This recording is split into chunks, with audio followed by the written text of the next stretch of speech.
त्या शर्मा पाव भाजीवाल्याची ऑर्डर द्यायची लक्षात आहे ना? हो हो. आणि गाजरं पण द्यायची वेगळी. गाजर हलवा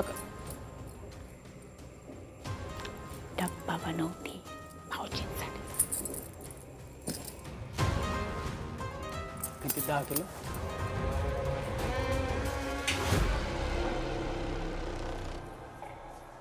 सासूबाई काय करताय?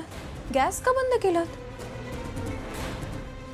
अहो भाजी बनवायची मला, डब्बा भरायचा यांच्यासाठी. तू आमच्यासाठी माझ्या लेकासाठी काही करायची गरज नाहीये. काय सांगता येतं? उद्या आमच्या जेवणात विष टाकून आमचा जीव घ्यायची तू. वल्लरी, तो हे नाटक आहे ना बंद कर आता. माझ्या लेकासाठी डबा करायला त्याची आई जिवंत आहे अजून. तू हे कोणतेच उपकार नकोय आम्हाला. सासूबाई आता तुम्ही तोंडाला येईल ते बोलताय. मी बायको आहे त्यांची, मी का त्यांच्या जीवावर उठेन? वाह वाह, ऐकलं का पुष्पे? ही कसली आली बायको? बायको आहे म्हणे. तू कसली का बायको? आणि कुठल्या जन्माचं वैर काढी राहिलीये काय माहित? ग ज्याने तुझ्यासाठी अख्ख्या खानदानाशी दुश्मनी घेतली त्यालाच जेलमध्ये पाठवायला निघाली तू? मागच्या जन्मात माझ्या मनाने काय पाप केलं होतं म्हणून ही बया त्याच्या नशिबात आली काय माहिती.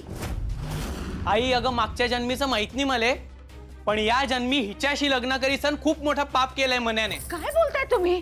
हा इतका राग? सासूबाई तुम्ही पण किती अहो वल्लरी सून आहे या घरची, असं कसं बोलून चालेल तिला? जरा रागावर कंट्रोल करा तुम्ही दोघ जण. वल्लरी ऐक माझं, आपल्याच नवऱ्याला गोत्यात आणलं तर कुठली बायको सुखी राहील? तू तरी सुखी राहशील का ग? हे बघ, नाही घेतली एखादी केस तर कुठे बिघडतं. नको घेऊ नाही केस. आपल्या कुटुंबासाठी माझं सगळं मानपान विसरून मी तुझ्या पाया पडते बाई. वहिनी काय करताय तुम्ही? तुम्ही सगळे जण माझ्याबद्दल असा विचार कसा करू शकता? तुम्ही खूप चुकीचा विचार करताय. मी अशी नाहीये.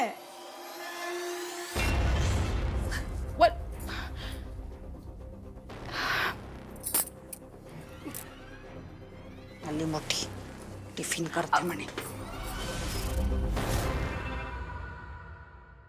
तू कशी आहेस हे मला जाणून घ्यायची काहीच गरज नाहीये. ही पुष्पा कशी आहे हे मात्र तुला लवकरच कळेल. हा प्रेरणा, एक विचारू का ग? ही वल्लरी मनोजशी जरा जास्तच रूढ वागते, असं नाही वाटत तुला? रूढ असं नाही, पण त्या सानिकावाल्या केसमुळे ना त्या दोघांमध्ये काहीतरी टेन्शन आहे एवढं नक्की. अगं पण चूक तर वल्लरीचीच आहे ना. का सपोर्टिव्ह नवरा असताना हिला काय गरज आहे यार बाहेर जाऊन समाजकार्य वगैरे करायची? मी आता इतके मोठे मोठे वकील असतात, ते बघ ना कसे हाय प्रोफाईल केस घेतात फक्त. वल्लरीने पण तेच करायचं ना. हे सगळं कशाला करतेय? या सगळ्यात ना मला सगळ्यात जास्त वाईट मनोज भाऊजींचं वाटतंय. किती केलंय त्यांनी त्या दोघांच्या संसारासाठी. कधी कधी तर असं वाटतं ना सरळ श्वेताला फोन करावा आणि सांगावं चांगलं झाप वल्लरीला. आता फक्त श्वेताच तिला समजावू शकते. प्रेरणा, यू आर राईट. वल्लरीला फक्त श्वेताच समजावू शकते. श्वेता सगळं नीट समजावून सांगेल तिला. थांब, मी तिला फोन करते.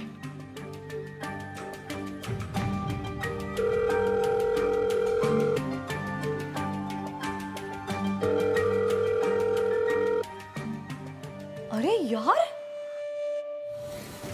हे श्वेताचं काय आहे? कधीच फोन उचलत नाही. कुठे गेली परग्रहावर राहायला काय माहिती. कधी कधी फोन उचलत नाही. तेजा नको ना एवढी चिडूस. थांब, मी परत एकदा फोन करून बघते, कदाचित उचलेल. बघ.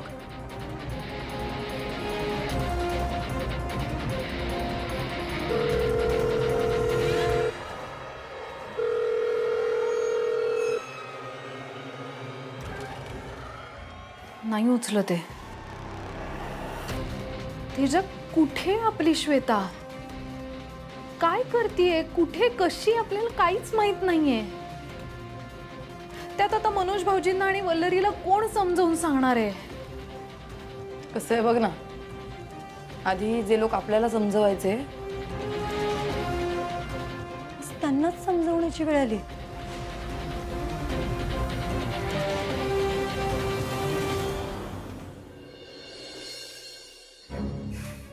सानिका, हे पेपर्स, यामध्ये भरत ज्या दिवशी फॅक्टरीमध्ये गेला तेव्हा काय काय घडलं, तुझ्यासोबत आत्ता काय काय घडतंय आणि भरतची मेडिकल कंडिशन कशी होती, हे सगळं काय लिहिलंय.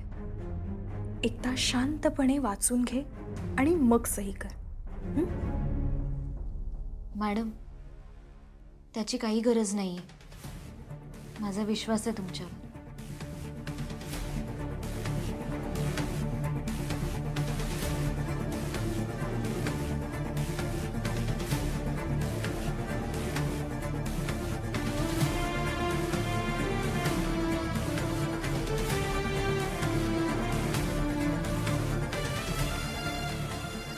थँक्यू सानिका.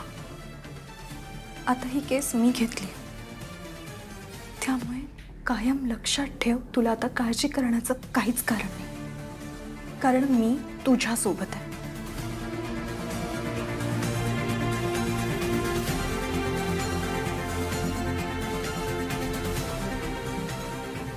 मॅडम, हे 5,000 रुपये आधीचे आणि हे मिळून 10,000 झाले. तुमची बाकीची फी पण मी लवकरच देईन. सानिका, अगं काय बोलतेस तू? मी तुझ्याकडनं फी घेणारच नाहीये. आणि आधीचे पैसे म्हणजे मला काही कळलं नाही. मॅडम, असं नका म्हणू. त्या दिवशी माझ्याकडे 5,000च होते, म्हणून तुमच्या घरच्यांना तेवढेच देऊ शकले. पण मी बाकीची फी लवकरच देईन. घ्या ना. काय? तू माझ्या घरच्यांना फी दिलीस? मला नाही कळलं. कधी? त्या दिवशी तुम्हाला भेटायला आम्ही तुमच्या घरी आलो होतो. तुमची तर भेट झाली नाही, पण आम्हाला सांगण्यात आलं की फीपेक्षा 5,000 जास्त दिले तरच तुम्ही आमची केस घ्याल.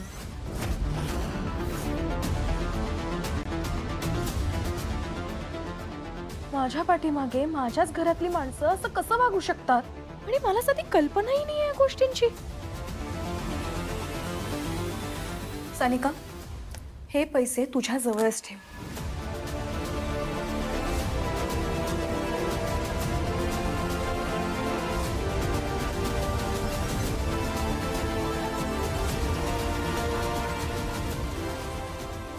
हे घे, हे तुझे त्या दिवशीचे 5,000 रुपये.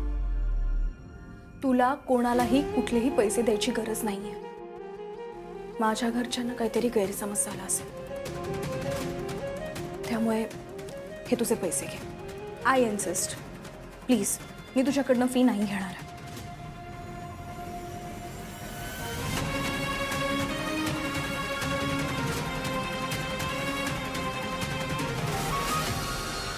हमारा सब भाषा उलट पलट पड़ रहा है, समझ में नहीं आ रहा है क्या करे. तसं काही नाही आहे ज्वाला सेठ. काहीतरी मार्ग निघेल. तुम्ही प्लीज शांत व्हा. शांत? कैसे शांत रहे? हमने कितनी बार तो को समझाया था, फिर भी तुम्हारी महरूर ने ही केस उठा ही ली. अब अगर वो औरत ही केस उठा ही लेती है तो तोरी घरवाली क्यों न हो, हमारे लिए वो दुश्मन है, दुश्मन. आणि तुला तर चांगलं माहित आहे, एकदा आम्ही कोणाबरोबर दुश्मनी केली तर त्याचे परिणाम काय होतात ते. Mind your language. Jwala Seth, ती माझी बायको आहे हे विसरू नका प्लीज. मी करतो ना, माझ्या पद्धतीने हँडल करतोय सगळं. अब ये केस हम हमारी स्टाइल में हैंडल करेंगे.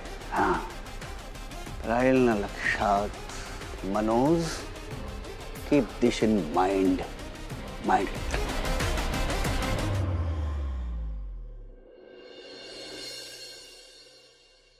सगळे क्रेडिट बघून घ्या भाऊजी भाज्यांचे, नाही भाज्या खरंच फ्रेश आहेत. है ना?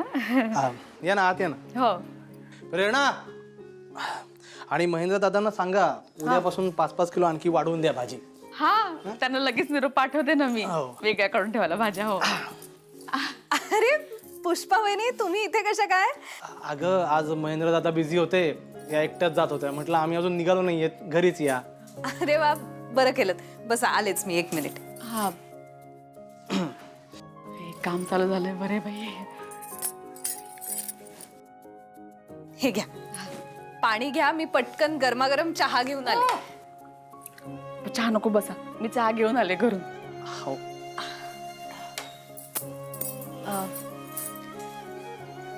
वल्लरी आणि मनोज भाऊजी ओके आहेत ना आता? तर काय सांगू दोघांचं, मला ना खोटं नाही बोलता येतो प्रेरणाताई. म्हणजे काय झालंय? काही प्रॉब्लेम नाही आहे ना? सगळं ठीक आहे ना? ठीकच तर नाही ना काही. प्रेरणाताई, मला ना असं घरचं बाहेर सांगायला नाही आवडत, पटतच नाही मला.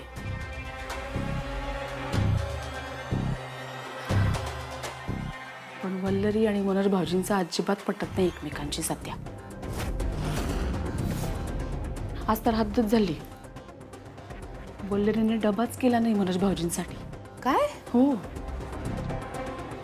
दोघांच्या संसाराचं काय होणार आहे ना, परमेश्वरालाच ठाऊक आहे. अहो प्रेरणाताई, मनोज भाऊजींना खूप टेन्शन आलंय हो.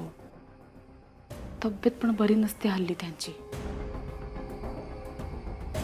आणि बरोबर आहे ना, ज्या बायकोसाठी एवढ्या खस्ता खाल्ल्या, तीच अशी वागायला लागल्यानंतर काय करणार ते? कसं मन लागेल सांगा बरं. बरोबर आहे तुमचं. आजपर्यंत मनोज भाऊजींनी जे काही केलंय ते वल्लरीसाठीच केलंय. मनोज भाऊजींचा गैरा जीव आहे वल्लरीवर. पण वल्लरी आजकाल अशी का वागायला लागली ना, काहीच कळत नाही. हे बघा पुष्पाताई, मला काय वाटतं, आपण थर्ड पर्सन आहोत.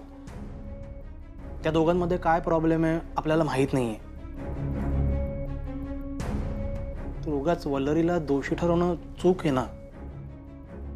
नाही नाही अजित भाऊजी, मी वल्लरीला दोषी ठरवतच नाहीये.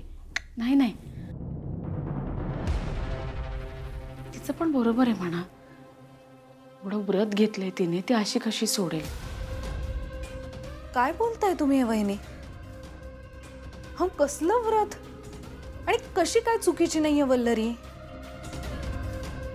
हे बघा, वल्लरी माझी खूप जवळची मैत्रीण असली ना, तरी या बाबतीत मी तिची बाजू कधीच घेणार नाही. मनोज भाऊजींसारख्या भल्या माणसाला जर तिच्या वागण्याचा त्रास होत असेल ना, तर त्याचा अर्थच हा होतो अजित की ती चुकतीये.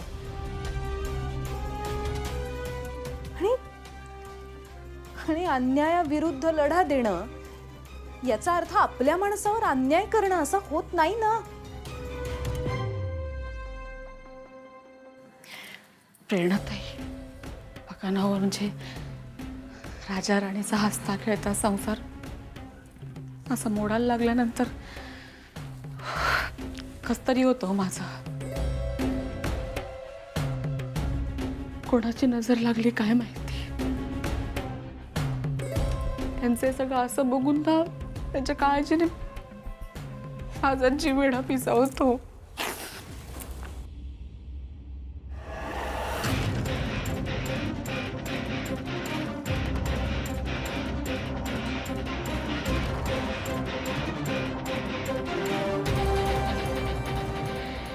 वल्लरी का वागतीये असं? एरवी इतकी समजूतदारपणे वागते, पण आताच असा आडमुठेपणा का करायला लागलीये?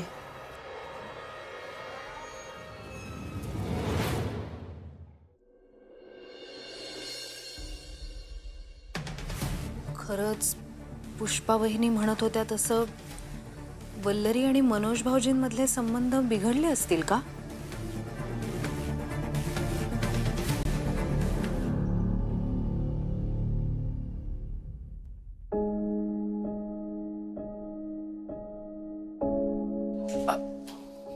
ए प्रेरणा, तू त्या रघुला एक्स्ट्रा दूध मागवायला सांगितलं होतंस का? अगं त्याने 40 लिटर मागवलंय. त्याला म्हटलो जर दूध संपलं नाही ना तर आंघोळ घालीन तुला त्या दुधाने.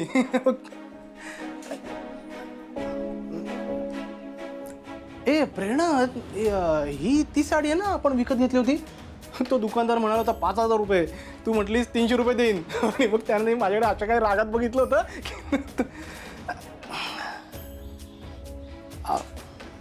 ए प्रेरणा, तू वायफायचं बिल भरलंस का ग? हां बघा, नाही तर तो कनेक्शन बंद करतो, मग तू माझा हॉटस्पॉट घेतेस, मग मी नेट नाही झालं ते म्हणून. एक प्रेरणा, काय झालंय? लक्ष कुठे आहे? कसली काळजी वाटतीये? मनोज जेलमध्ये जाईल त्याची? अजित, वल्लरी आणि मनोज भाऊजींनी इथपर्यंत पोहोचण्यासाठी किती मेहनत केली आहे. दुसरं कोणी असतं ना तर नसतं येऊ शकलं इथपर्यंत, पण एकमेकांच्या साथीने ते पोहोचलेत. त्यांनी त्यांची सगळी स्वप्न पूर्ण केली आहेत. खरंय, खूप सोचलंय दोघांनी, पण कधीच डगमगले नाहीत. एक्झॅक्टली. आणि आता जेव्हा त्यांची सगळी स्वप्न खऱ्या अर्थाने पूर्ण होत आहेत, तेव्हाच हे असं वादळायचं होतं त्यांच्या आयुष्यात. मैत्रीण म्हणून ना मी, तेजानी, आम्ही दोघींनी वल्लरीला खूप समजावण्याचा प्रयत्न केला, पण ती आमचं ऐकायला तयारच नाहीये रे. कळतंय मला. मला काय वाटतं, आपण पुन्हा एकदा वल्लरीला समजावण्याचा प्रयत्न करूया का? काही उपयोग नाहीये त्याचा, कारण ऐकेल ती वल्लरी कसली. अगं असं कसं? कोणीतरी असेल ना की ज्याचा शब्द वल्लरी टाळू शकणार नाही. नानावटी सर, मला वाटतं फक्त नानावटी सरच तिला समजावून सांगू शकतील.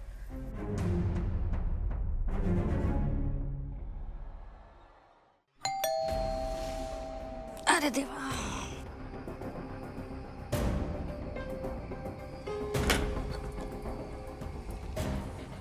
सासूबाई थांबा. सानिका आणि दौलत सोनवणे आपल्या घरी आले होते.